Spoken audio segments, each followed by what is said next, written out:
We're talking to David Samuel about his book, Practical Mysticism, and his journey toward being a millionaire and beyond. Welcome back. Thank you. You were talking about doing the best you can in every single day. Mm-hmm. And this is not then to please God, is it? Well, in a way, perhaps it is. Because what are you created to do? You don't really know. You will never know your ultimate destiny. Now, you know what's an interesting thing is, what do you think is the most important profession? Doctor, lawyer, teacher, judge, president, mother? You know what's a really important profession? Garbage collector. Now, let's think about it. If not for the garbage collectors, what would our cities be like? So you see, you never know how important the mundane tasks might be, or what our destiny is. Now, thank God some people are born to be garbage collectors, because the rest of us need that, and even the garbage collectors too. They also need that profession. And so I look at what is in front of me today, each moment, and I do the best I can with what is in front without judging. Is this worthy? Is this important? Because the great doctor would have one terrible mess in his office if there was no such thing as garbage collection. So we can even equate the value of the two because they are interdependent, as all things are. So when you say, oh, I hate doing laundry, I don't like washing the dishes, well, what if you didn't? You wouldn't have anything to eat on.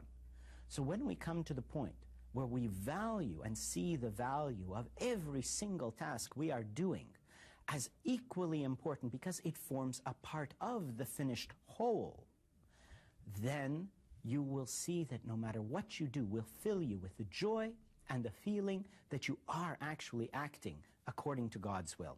Now, you said you wanted to make a lot of money because you wanted freedom. Yes. Can you have freedom as a garbage collector? Absolutely. Everybody's destiny is different. My destiny was to study 10 or 15 different spiritual paths and take the essence of each one and bring it to American English for the year 2000 so that we can apply the basics of the teachings, what those teachings wanted to give us in a way that fits in our hectic lifestyle without having to take 2 hours or an hour out of your day. Exercises which give you the same benefit as the Buddha had taught us 2,500 years ago, or the Sufis from 1,500 years ago, but in today's world where it's practically applicable, where you can fit a practice into driving to work or in your mundane chores. And so my destiny was perhaps to study, to get the wealth, so I had the freedom to disseminate all of these teachings in a way people could follow. What is your job in this world? Well, I just take every day. If I can make somebody smile each day, then my job is complete. Do you consider yourself a teacher? Well, if somebody learns from me, then I'm a teacher. I am whatever benefit somebody else could take from me. And I think we should all have that attitude. It would make our lives so much easier.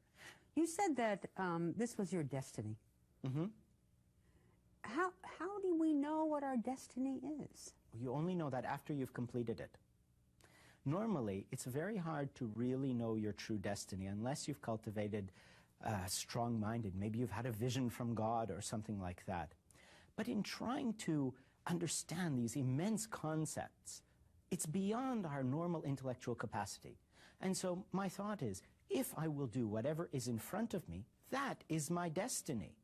For today, my destiny is to come here and talk to you. And so I look at destiny rather than saying there's one huge big thing I must accomplish in life, but every moment. The Sufis say the Sufi is a child of the moment, nothing more. And so I look at my destiny each moment, and then I might look back 5, 10, 20 years in the past and say, oh, I see now what my destiny was. So you didn't really set out to be a multi-millionaire when you started? No, I just set out. It just happened? Well, I knew that I needed a certain amount of wealth to do what I needed to do. I had originally thought $10 million by 30, and it turned out that $2 million was adequate to do what I needed. And the time came where I said, oh, well, I would say that was adequate. Right. I could deal with that. It is. And then, you know, that's enough, and now it's time to take the next step. So I have a goal. I had a goal, and I achieved that goal. And that's something we need to remember, is that we might have a vision, but maybe you've got it let's say, tainted or tinted according to what you've been programmed to believe is success. True success is doing what you are meant to do. And what you're meant to do is simply what's in front of you right now. That makes you really efficient too, because if you're always doing what's in front of you, 100% of your focus and energy is on the task, rather than doing something and thinking, oh yeah, and I have to do this, and then tomorrow, and then next week, and then the day after. You're not here. And if you're not here, and you're over there, how can you do what is here? You kind of refine that down to everyday things when you say, treat everyone the same, and every task the same. That's right. It's like your body. Can you tell me what's the most important organ? Because even your little pinky is very important to your body. All the parts form the one whole. When we start to see things not only as the whole, but the parts that make the whole, and going beyond the organs, all the cells in the organs, all the atoms, the electrons, the neutrons, every single one of them is important to the completion of the whole. And so every person, every task at hand is important to the completion of the whole, whether it be your job or your community or your family or your world.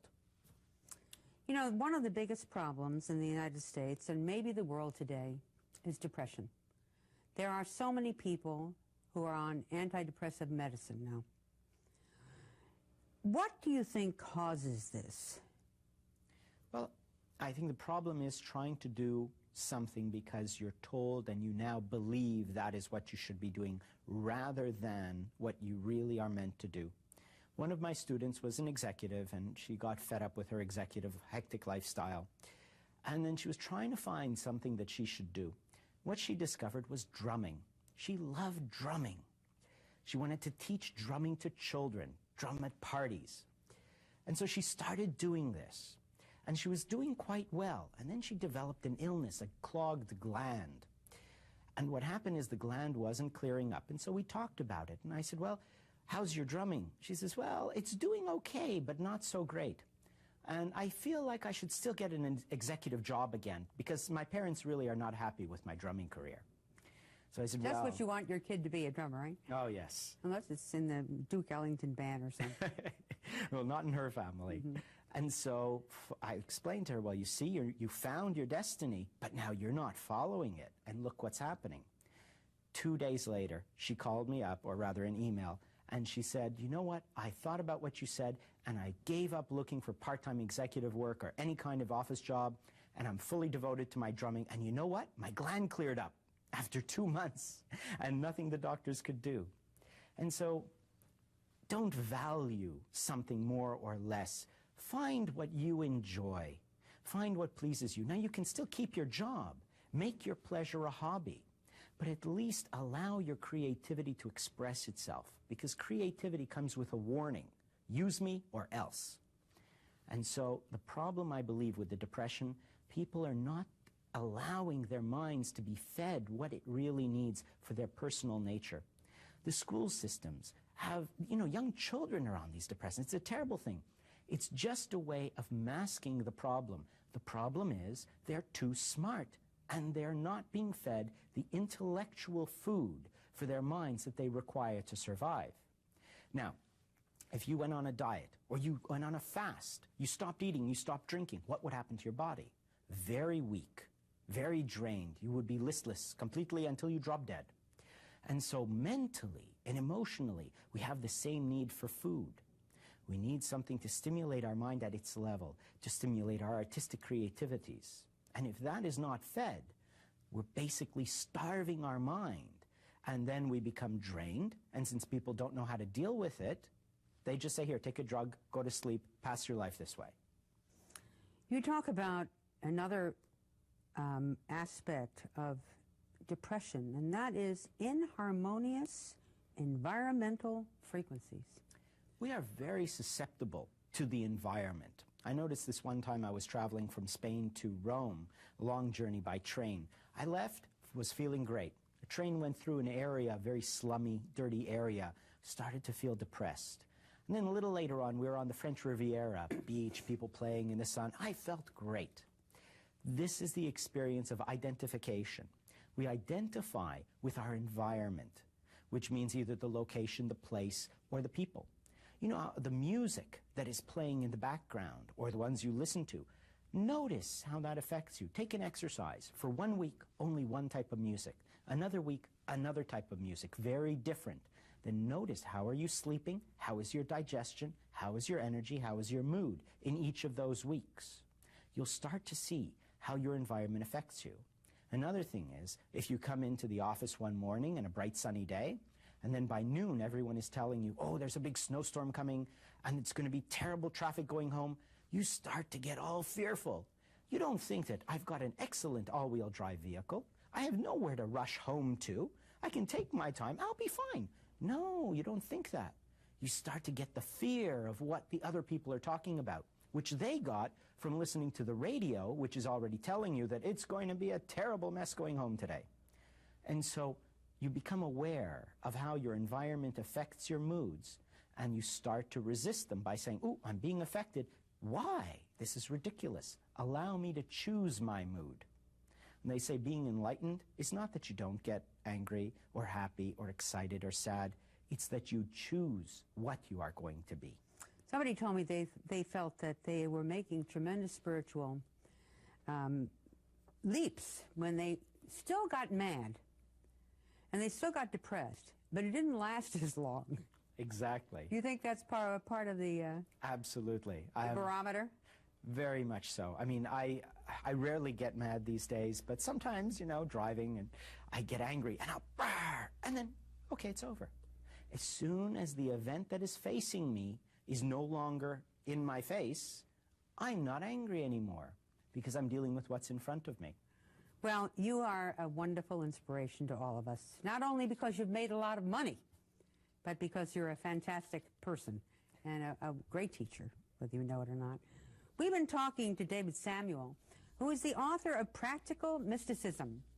So I always tell you around here, we bring you the most important new messengers in publishing on this show. These are authors who care about you. Keep coming back.